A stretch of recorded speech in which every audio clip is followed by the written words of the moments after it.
There we go. Okay, and I'll start sharing my screen as well. So if anybody wants to follow along, I'm going to be doing the same place as last time, Tinkercad. And I'm going to open that up. Let me just do that, put that in the corner. Okay. So I'm going to go Tinkercad. If it doesn't bring you here automatically, you can click on the icon at the top left. And then I'm going to open up circuits. So do we want to review what we did last time, or should I just go on to this time's lesson? Get some feedback in the chat. Today's lesson.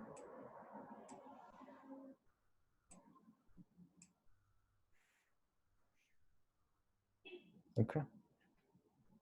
Today, okay. In that case, I'll just start up with a new one. So create new circuit. And first things first, I'll drop in my Arduino. Yeah, so if you guys remember last time, we were trying to blink the light on here, and we put in the breadboard and added in a bunch of LEDs and buttons and stuff, and we got it to blink all of those lights as well. Yeah, this time I'm just going to be doing, I think we're going to cover servos and slightly cover motors today. So I'm going to add in the breadboard here. Let me zoom out. There you go. Okay, and if you remember from last time, these positive terminals here, this entire row is connected, and same with the negative terminal. And then all of these columns, they're all connected with each other. So I'm going to come all the way down here, and I'm going to grab the 5 volts from power. And I'm going to move it around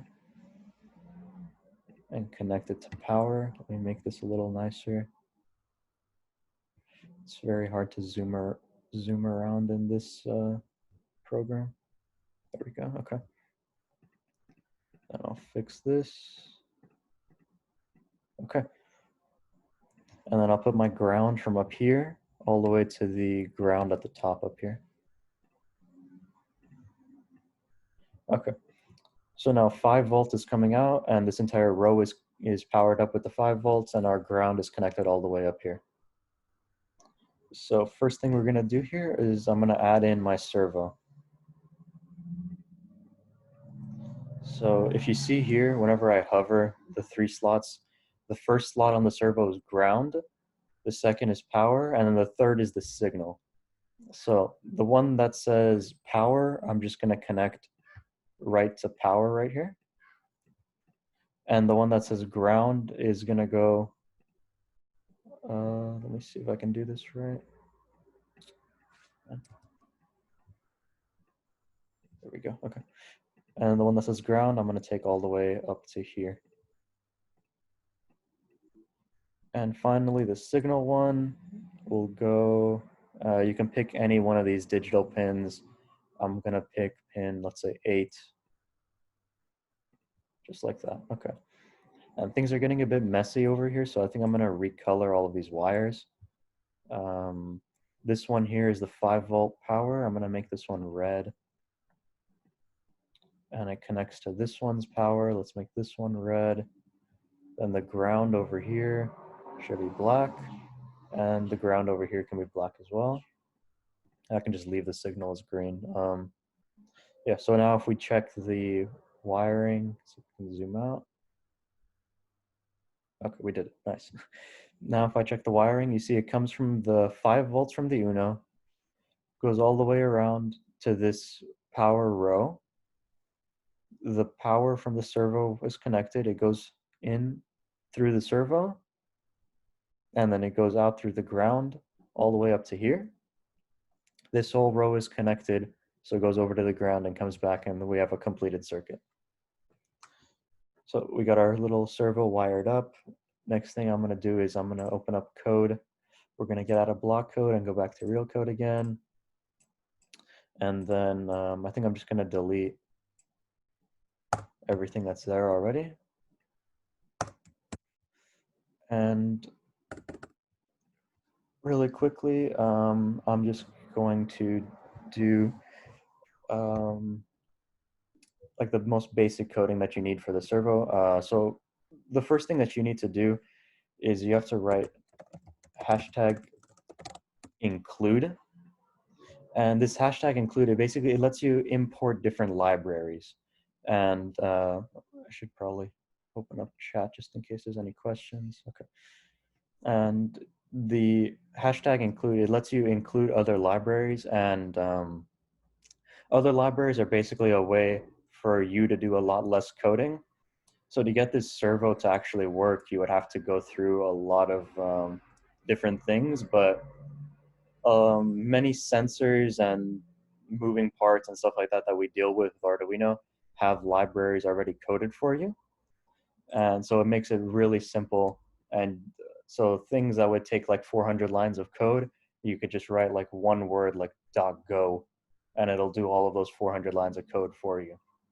So libraries are awesome. We're going to put hashtag include servo.h, and this just includes this servo library. And I think Arduino already comes with this library included. It comes with a lot of libraries included. For both RoboSub and for ASME, we use like multiple libraries in one code. And you can and usually with a new sensor or any kind of thing that you're using, whenever you purchase it, there's going to be some page in like the description that gives you a link to the library, and you can download it and use it. Yeah, but I'm not going to go too far into it. I'm just going to let you guys know like how to do it. So just like normally, whenever we set up a normal variable, like whenever we wrote like int, just call it number equals 0. Just like we set this up normally, it's kind of how we set up a servo. So we just write servo, and then we name the servo. So I'm going to call this one, let's just say my servo, and that's all there is to it. So we created a servo and we named it my servo. And then now we come down to the setup, and in the setup we can attach the servo to whatever pin that it's on. So we would just write my servo dot attach, and we write the pin that it's on. I'm going to make another variable for the pin. I'm going to write int, let's name it servo pin, and it's on over here. I put it to digital pin 8 over here, so we just write equals 8. So my servo pin is 8. So then in here I can just write attach servo pin. So I made a servo up here, and then I named it my servo, and then I told it my servo is on servo pin, and that's 8. So my servo is on pin 8. And then now in the actual loop, we can just write, so the way that this servo works, I probably should have explained this at the beginning, is that it turns to an angle. So this here would be like 0 degrees. And then if we give it a certain number, it turns to that number. So like right now, if I gave it a 0, it would stay where it is. If I gave it the number 90, it would turn this way. If I gave it like a 180, it would turn 180 degrees, and it would be facing this way. And so the servo works from 0 to 180.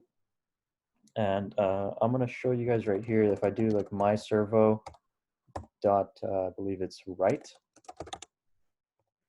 In here, I can put in a number, and whatever number I put in here is the angle that's going to turn to. So if I put in servo.right 0, and I press start simulation, see how it turned like very slightly, but it's still, this is the 0 position. So let's say I give it a 90 and we see what happens. If you watch it, it just turns to 90 degrees. So you can probably imagine this is extremely useful in like in many different applications. If you ever want to turn a knob or you want to turn something, you could just use a servo and you can just write the angle you want it to turn to, and you're perfectly fine. And it'll work awesomely. Yeah. that's the most basics of servo, is that this turns between 0 and 180. You feed it the number and it'll turn to that number. What else do we want to talk about? Yeah, so then if we're all good with that, everything's good so far? Let's check the chat. Yeah, we're good so far. I think I broke it. All right, there we go. Brought it back. Okay, in that case, now instead of using a number 90, why don't we use an actual variable? So I'm going to throw in at the top here another int, and let's call this one position. And we're going to start it at 0. So now we have a variable named position, and it starts at 0. And then instead of the 90 here, I'm going to add in position. So now it's going to turn to whatever this variable is at. And so it's at 0, so it's just going to stay where it is. Nothing major is going to happen.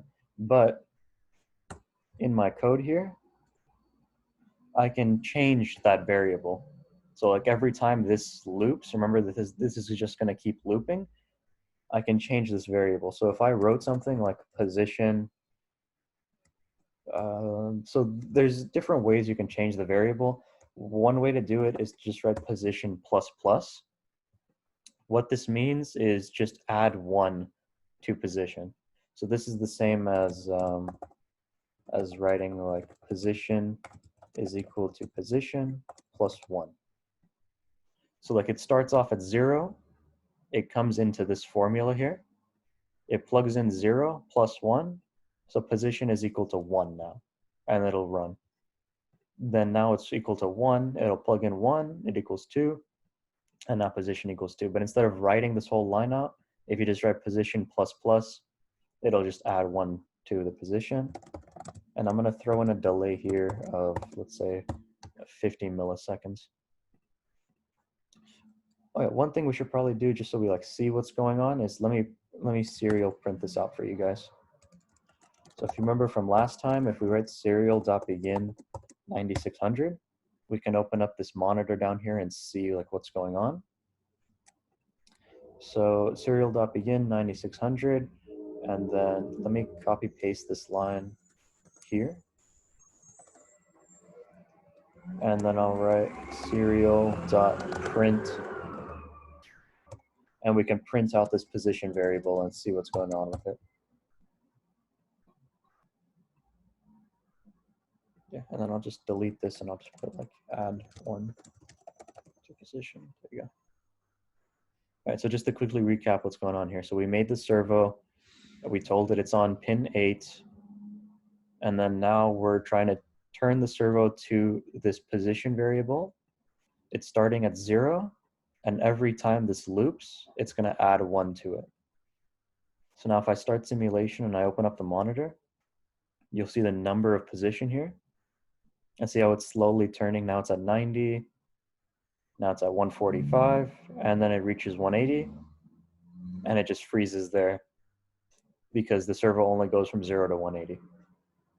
And it just gets frozen there. So if I clear this, is everybody good with that? Should I go over that one more time, or we're all good? Yeah? Good. Awesome.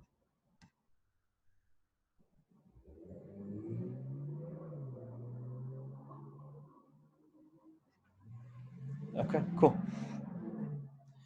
So now we saw how whenever it reached 180, the numbers just kept going, but the servo stopped, right? So now to fix that, we're going to be doing this kind of like the same thing that we did last time. We're just going to make a for loop. So in here, I'm going to write for. And then first thing you do is you start up your variable. So I'm going to put, if you remember from last time, we wrote int I equals 0. In this one, we could just write int position equals 0. And then I can delete the position thing up here.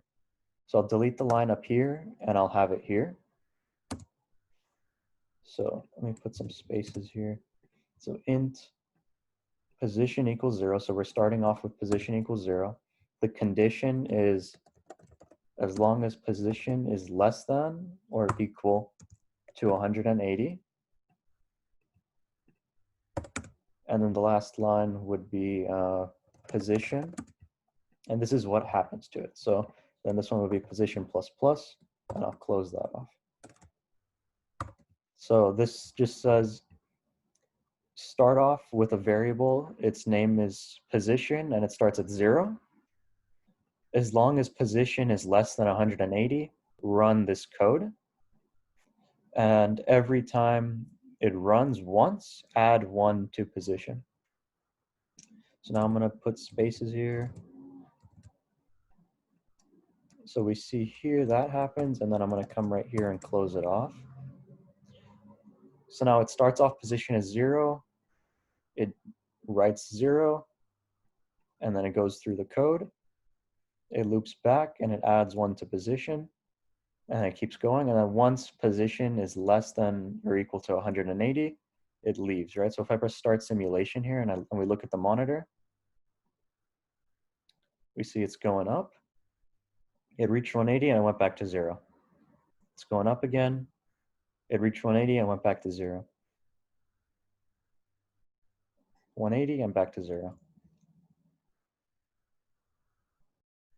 Okay.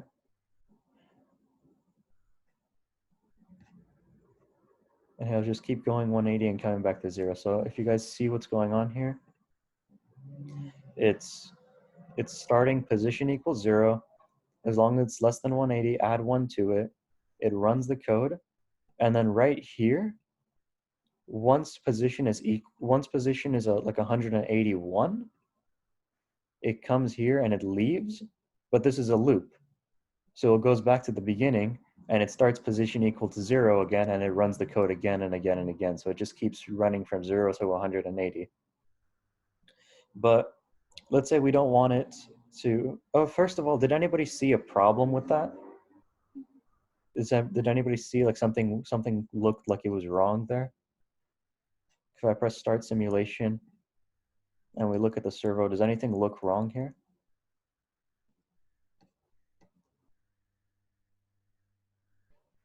Didn't go to complete 0. It was going too fast when it went back to 0. Those are definitely two things. Okay. Did you notice how do you see how if I stop it right now, it doesn't seem to go to 0 all the way? That's definitely right. Do you see how here it's 61 and here it's 63? And then after 63, it's 65. And after that, it's 67. It's odd numbers, yeah, but it's going up by 2s. It's not going up by 1. And the reason for that, if you guys see right here, is we have position plus plus. Can somebody tell me what's going on? What's wrong with this? Why would it be going up by 2? Anybody know? There are 2. Exactly, yeah. So we have this same exact line here and the same line here. So what it's doing is it's starting position at 0, it's adding 1 to it, and then it's putting it at 1, and then now it's making it 2. And it's printing that number out, and then it's going back, and now it's 3, and then a 4 and 5. So whenever it loops, it's looping twice. So I'm going to delete this line here. Now if we start the simulation,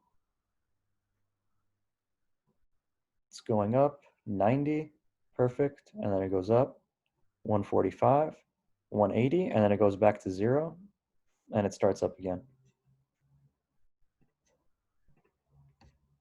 Yeah, exactly. Yeah, perfect. And then somebody mentioned earlier, was it Elisama? Yeah, that whenever it goes back to 0, it's going really quickly. So because like the numbers are already at 0, but visually it still has to get back to 0, right? So it's going very quickly. So one thing we could do here is, what if we had it, instead of jump back to 0, whenever it reaches 180, why don't we have it slowly go back to 0? So first thing I'm going to do here, it's going pretty slow on its own already. I'm going to make this delay 40 instead of 50. So now it goes a little bit quicker. But I'm also going to put in here another for loop, and it's going to do exactly what this did except backwards. So we're going to write for int, and I'm going to name this one position 2, and this one is equal to 180. So now we're going to start at 180, and I'm going to say, so we're starting at 180, and as long as position is greater than 0, position, does somebody know what I'm going to write here? Anybody see what we're going to put? Minus, minus, exactly. Good job. Yeah. So this one is going to be position minus, minus. Oops.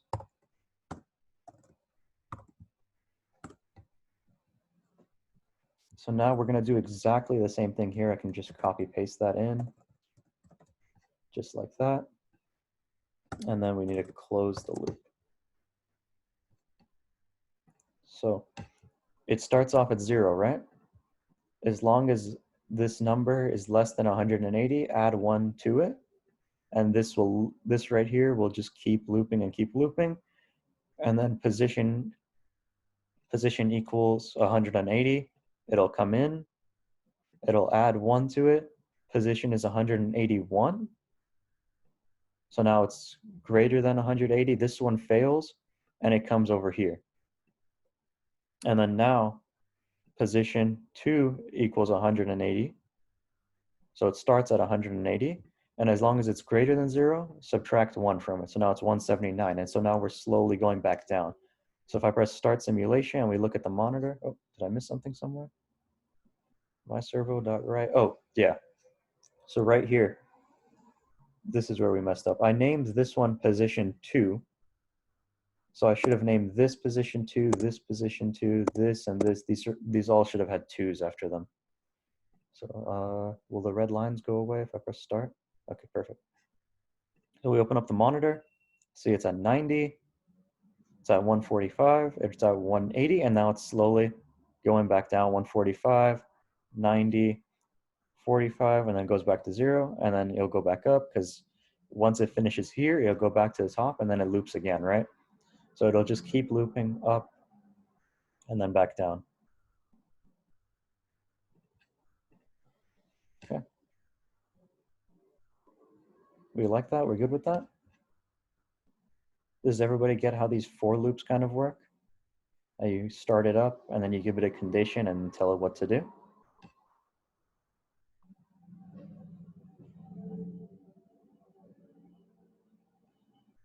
All right, awesome. Okay. So, whoops. Okay.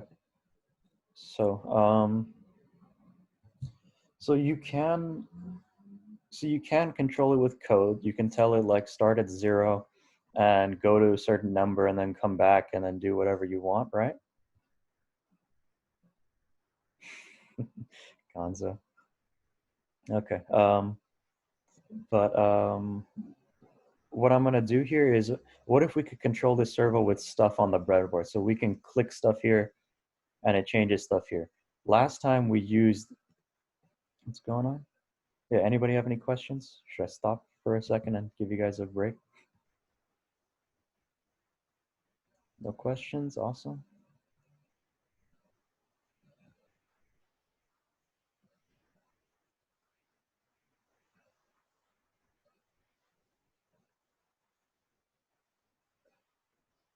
Okay. Should I just continue then? Should I give you guys a second? Or should I just keep going? Continue. Okay.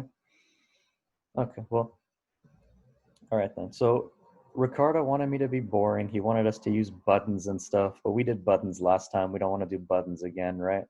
So this time I'm going to use... I'm sorry, buttons are awesome. Yeah, to unmute just for that. All right. This time I'm going to use this thing right here. It's called a potentiometer. Okay. Let me... Okay, cool. There we go. So potentiometer right here. What does this thing do? Like, why do we care at all? Do you see how it's got this knob on it and it has this little dial? Variable resistor, exactly, perfect. So what this does is it changes, you can change the resistance of it. So like over here, the resistance is 0, and yeah. And then as you turn it, it increases and increases the resistance until it reaches like full resistance, and that's the number that we give it up here. And the reason this is useful is that we can also read data from this. So here, this terminal, the first terminal here is the power one. So if I give it power, just like this, let me make this red so we don't get distracted or forget. Oopsies. All right, there we go. So this first one here is power, so we're connecting it from power into it. This one over here is ground. So I'm gonna connect it, I could connect it like this, like do something like this and go up to ground. Or I could just go from like here, let's say over to here, and make it black, and then go from here up to ground and make that black. See, so it comes in from power, goes through to here, jumps up to here, through the resistor, through ground over to here, and then up here all the way up to the top. Yeah, so the more you twist it, the more power is able to pass through. Yeah, so right here in the first step over here, it's at 0. And then as you turn it, it changes the resistance, it lets more voltage and current go through. Yeah, and then this one right here, this one called the wiper, this is where we can read data from. So what I'll do is, if it lets me, there we go. I'll grab this wire, and instead of going to any of these digital pins, I'm gonna come all the way down, and I'm gonna connect it to one of these pins down here. Let's say I'll connect it to this one. I'm gonna change this wire, let's make it purple. So if you see the pin comes around and it goes into here, this is analog in A2. So the reason we're using one of those analog ones instead of a digital one is because the data we're sending is, or the data we're receiving is special. So this one's a special number. So let's see what this data is.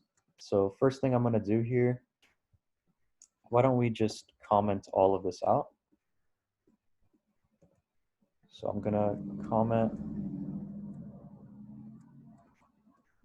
everything here away. So you can pretend like that's not even there. And then there's actually a very, like only two lines you really need to read data from it. So all you would have to do, is there a question?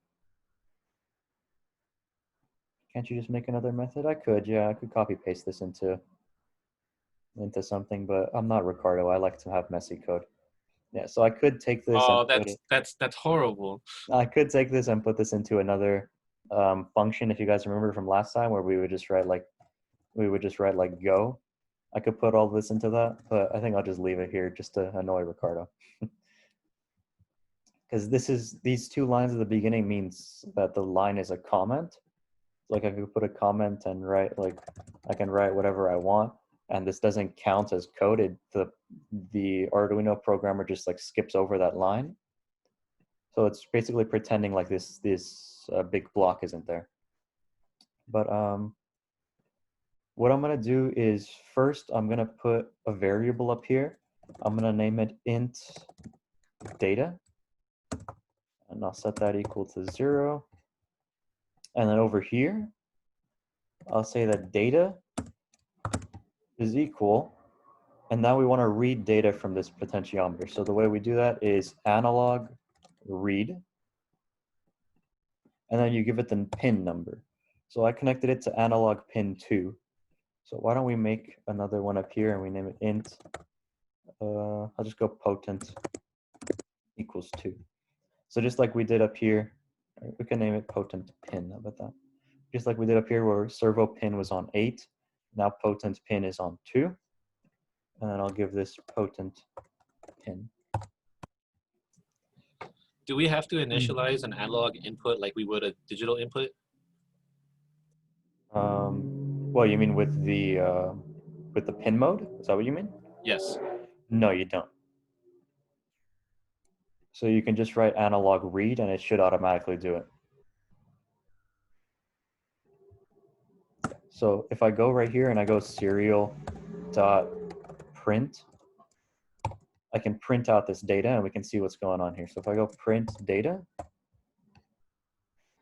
so now we set up the pin number and we made a data, and then we said that the data is equal to whatever that pin is reading. And now we're going to print out that data and let's see what happens here. So I press start simulation. We look at the monitor, we're printing out 1023. We're printing out 1023 and the knob is turned all the way over here to the left. If I grab, can I zoom in? Okay, cool. If you watch the numbers here, if I grab this knob, I can turn it, right? As I turn it clockwise, see how the numbers are going down? So like over here, we're at 500. If I keep going, 400, 300, 200, 100, and 0 all the way here. So this 0 is full resistance. So what that means is that there's no data that's being sent through because the resistance is at full. But as I turn it away the other way, this is no resistance at all, and the data is like full 1023. But now what if, as I turned this like left and right, we made this servo follow the angle that this is kind of at. So what if I stop the simulation and if we remember, the servo goes from 0 to 180 and this number is up in the thousands. So is there a way we can change 1000 to make it 180? What's the number is 1023. So what if I wrote 1023 divided by 6? 170. That's pretty close.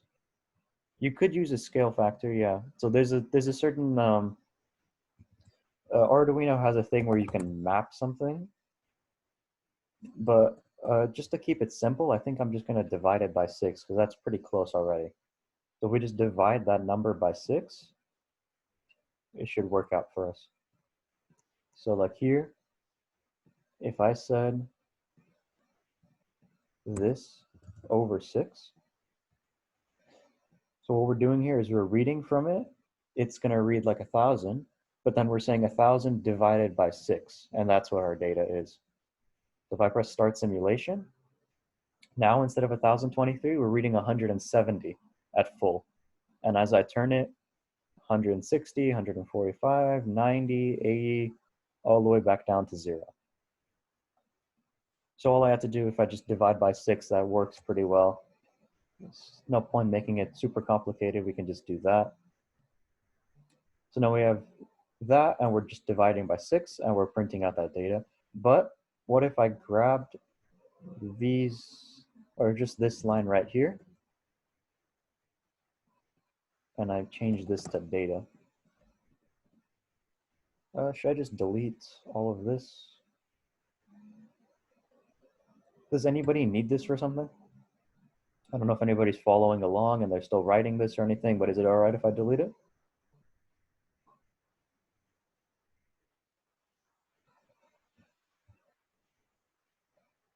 We're good. Delete. Yes. Okay, awesome. Thank you. There we go. So right here, we're reading the data. It's giving us some number between 0 and 170. We're printing it out, and then we're writing it here, and then I'll throw in a delay just because the servo's a little bit slow. Oops. and then I'll put in a delay here, and then we're writing to data. So now if I press start, let's see what happens.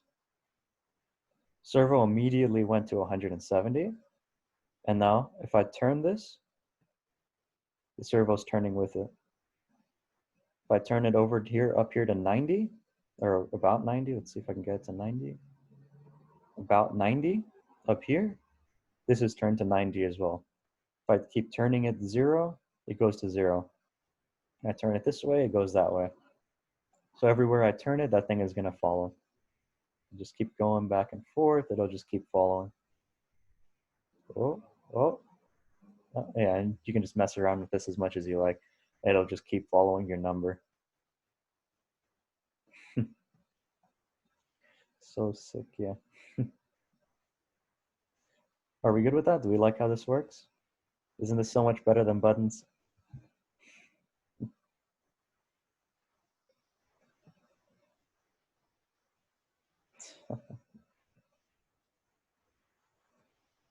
All right, let me close this. All right, is there any questions at this point?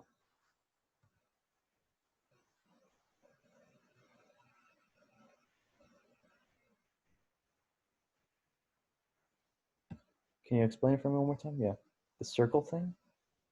So do you want me to explain how it works or just what it does? What it does, okay. Oh, you got disconnected, okay, cool. So, so the way that this thing works is basically it's a variable resistor. And so we feed it a voltage. And so like over here, right here, it's at 0 resistance. So this 0 resistance means that our full voltage is being sent through. And over here, whenever we're reading it at like the full number. We're reading it at like about 1,000. And as I turn this way, as I turn it clockwise, it increases the resistance. And whenever I turn it all the way here, the resistance is max resistance. So whenever we're reading from it, we're reading 0 because nothing is being sent through. So this is just like a variable resistor. As you turn the knob, it increases the resistance that it has. And if you click on it, you can change the resistance up here, but I'm not going to mess with it just now. But right here, 250 kilo ohms. Yeah, so then if we read it in the serial monitor, down here, I plugged it into analog in, and we're just reading the number that comes from it. Yeah. Yeah, okay, awesome. Would digital read also work? The way you're supposed to do it is analog read. I'm not exactly sure if you could do it with digital read. So digital read can only read PWM signals, pulse wave modulation, which is literally just a wave with on and off. The analog read actually detects the difference in voltage, and that's why the digital read was not going to work. Digital literally means on or off. Analog is there's a range of readings you can get from it.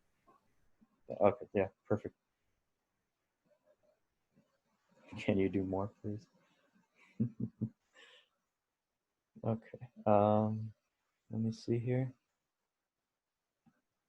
All right, so we're good with all of that. The only other thing I was planning on doing here was just to add in a DC motor. And sadly, they don't have the nice motor driver in this Tinkercad. If you press on components here and you press all, there's a bunch of different things that Tinkercad has to offer. So if you guys have free time and you want to like learn to code different things, you could grab any one of these and try it out. Like you could grab, this one might be fun. It's a RGB LED. I'm sure it looks like it has some pins on it. If you give it a certain digital number on each, it'll color the LED those 3 sets of numbers. What else? There's like a distance sensor here. So I'm not exactly sure how that works on here, but you can use it in real life. It's fun to use. You can use it to like detect walls and stuff if you put it on like a car or anything like that. Yeah, what was I coming here to grab? A DC motor. Where's that at? Did I pass it? Here it is. Yeah, so right here we have a DC motor. I'm gonna put it up here. So if you see it, it's got a little like knob. This thing is the one that's gonna spin. And then it has two terminals. One is ground and one is power. So if I connect the ground, oops, if I connect the ground up here and go around to like right here, and let's make it black for ground. And then I make this one go, oh, the chat is in the way. All right, if I make this one go down and connect over to power over here, let's do like this.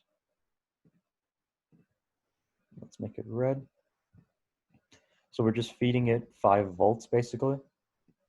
If we do it like that, we don't even have to code anything. If I just press start simulation, oops. On here, you can see the gear started spinning and it's spinning at about 10,000 RPM, which is very high. So 10,000 RPM and this thing is just spinning. But normally you would plug this into a motor driver and then you plug the Arduino into that motor driver and you can control the motor with that. So like you can send out from these, you could send out like a digital pin, a digital voltage or a PWM, and you can control the speed that this thing spins at. But since the motor driver is a bit complicated on Tinkercad, I thought one thing we could do is what if we just, instead of powering it through the 5 volts, what if I just took this wire over here and I connected it to there? And then we make this purple now. So now the power that this is getting is from the potentiometer. So the resistance of the potentiometer is going to decide how fast this thing is spinning. So if I press start simulation, I didn't put any code or anything in. If I just press start simulation,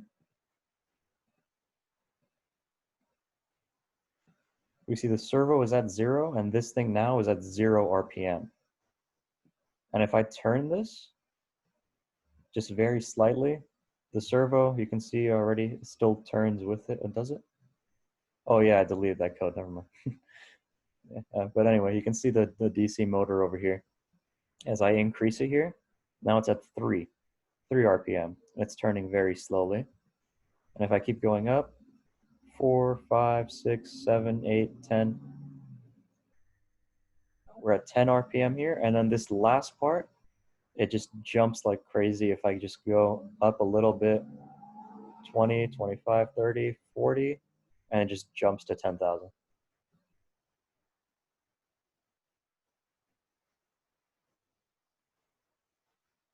Oh, I didn't delete the code. The code is right there. Oh, my bad. Yeah, so the reason this is messed up now, you see how the servo is messed up? Like the reading is either 170 or it's 0. So 170 here and 0, and the servo got messed up. It's because this Tinkercad is actually pretty realistic. What happened here is that the motor is draining all of this voltage. So all of the voltage from here to here, the motor is draining it, and the signal that's coming to the Arduino is basically there isn't much anymore because this motor is draining all of it. So one thing we could do is instead of 250 kilo ohms, I can make this like 250 ohms. And so now if I press start simulation, now it's spinning at 2,200. So if we just concentrate on the DC motor, all the way back here is 10,000. And then as you go up 8,000, 6,000, 5, 4, 3, 2, 1,000, and then it slows down to 0. Or I guess minimum here is 20. So with this potentiometer, just turning this, without any code, we're controlling the speed of the motor. And now if we check the servo as well, As I turn this, the servo is still turning too. 180, 90, and then down to 0.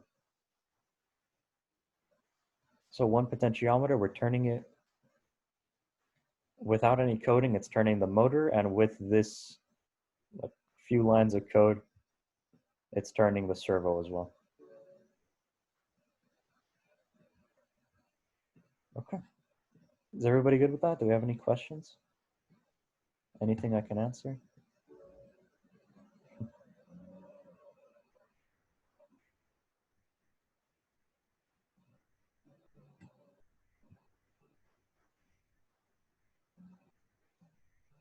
No questions? Nothing? We understood everything? All right, we can set them to design our thruster boards now. Yeah. One mini project I was going to mention earlier, I forgot to mention when I was moving the potentiometer, was one thing I thought, if you guys have free time in the next few days, just like an hour of free time, one thing you could mess around with on this is you could, whoops, you could take an LED and you could put like one LED here, another one like here, another here, another here, and another over here. And then the angle that you have this turned at would be the LED that's turned on. So like if you have it turned in this direction, this LED is on. If you turn it here, this one is on. As you turn it here, this one is on, and these turn off, and then this one is on, the other ones are off, and then that one's on, the other ones are off. So as you turn this, those specific LEDs that it's pointing at would be turned on. So it's like a simple, kind of little bit tricky kind of project that you guys could do whenever you have free time, is try to turn this and see if you can turn the LED that it's facing at on. Yeah. Yeah. One of the things we're trying to work out right now with RoboSub is we're trying to have, because normally in like normal school time, we would all see each other at the lab, at the robotics lab. And so if anybody has any questions, they could just like tap your shoulder and say, hey, could you help me out with this? And we're trying to do something like that virtually for RoboSub. Our plan was maybe on Saturdays or Sundays or sometime that most of our officers are free, is to basically go into our Discord server and go to the voice channel and just go onto there. We don't have to have our video on or mic on. We just leave it on and turn sound on. And anytime, like for like 6 hours or whatever, if any of you guys drop in, you can just say, hey, are you there? And then one of us can like turn on our mic and see if we can help you out. We can like work on any sort of project together and stuff like that. And hey, Gonzo, don't start. I know what you're gonna ask. Yeah, okay.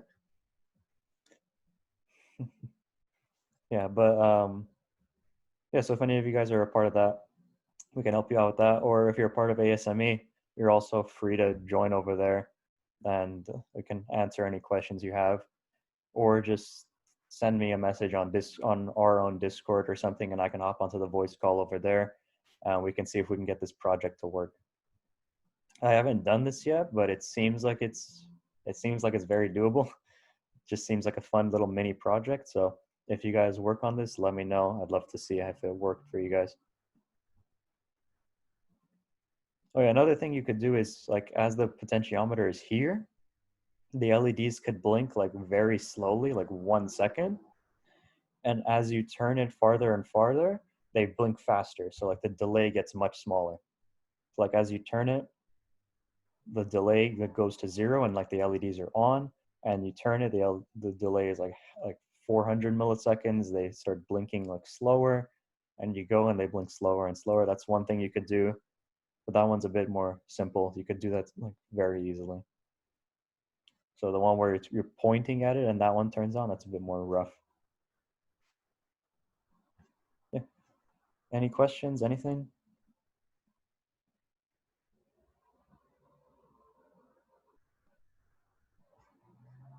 No? Okay.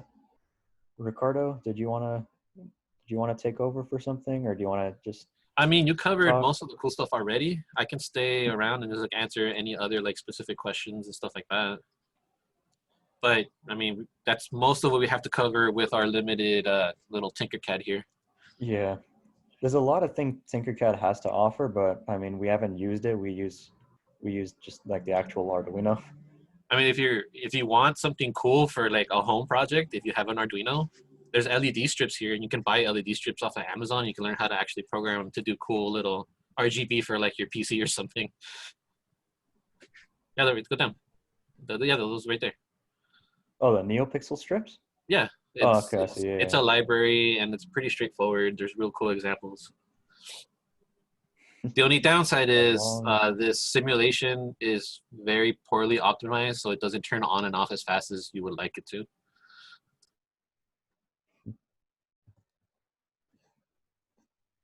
Yeah. Yeah, There's the big also one is, you this know, one. find a random sensor here and then try finding the library for it either through like Arduino or just on Google, and then see if you can get it running, like the light sensor. Uh, that one, I don't know. I haven't messed with that one. LCD. I'm sure it works because I mean, if everything else here works, I'm sure this one works great as well. This one's like an LCD display, so you can send it information and it'll write that information on the I think screen. this one's a lot more complicated. I think starting with the 7-segment display is a little bit easier.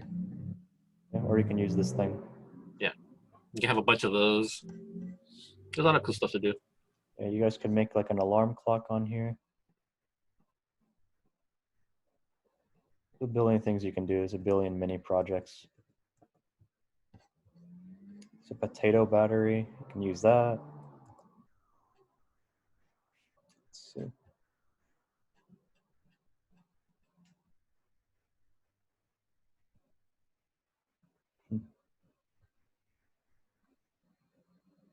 Yeah, but there's a bunch of fun little stuff in here.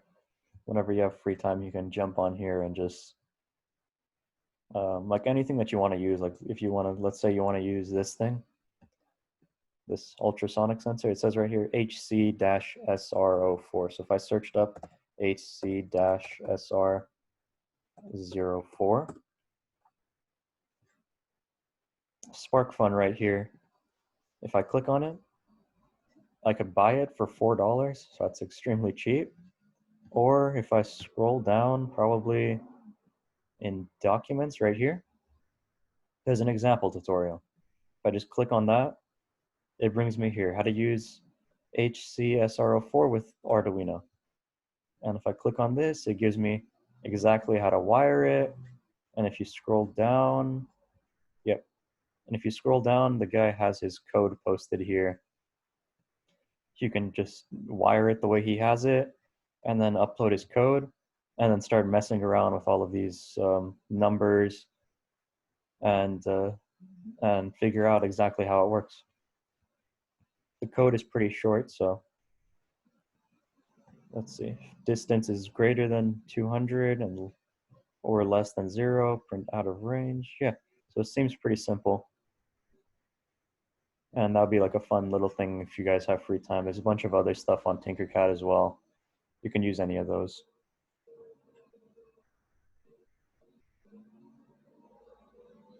Okay. Any questions, anything? Shall we end the recording?